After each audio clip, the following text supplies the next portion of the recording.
మన జీవితంలోకి ఎన్నో రకాల వ్యక్తులు వస్తూ ఉంటారు. కొందరు మనతోనే ఉండిపోతే ఇంకొందరు దూరమైపోతారు. కొందరు మంచివాళ్లుంటే కొందరు చెడ్డవాళ్లుంటారు. కానీ మనం ఎప్పుడూ ఈ చెడ్డ వ్యక్తులు మన జీవితంలోకి వచ్చిన ఆ సమయాన్నే నిందిస్తూ ఉంటాం. మనకు చెడు అనుభవాలు పంచుతారని, బాధపడతారని, ఆందోళన కలిగిస్తారని మనం ఎప్పుడు వారిని అనరాని మాటలు అంటూ ఉంటాం. కానీ ఎందుకు? ఈ చెడ్డవాళ్లు మంచివాళ్లు కాదు, మంచివాళ్లు చెడ్డవాళ్లు అందరి జీవితంలోకి వస్తారు. అలాగే అందరికీ విలువైన పాఠం నేర్పించి వెళ్తారు. ఇక మీరే స్వయంగా ఆలోచించండి.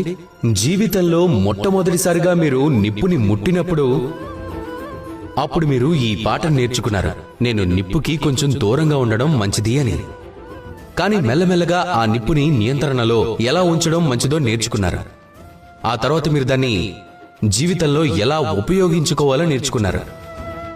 అది చీకటిలో వెలుగు పొందడం కావచ్చు, లేదా వంట వండడం కావచ్చు.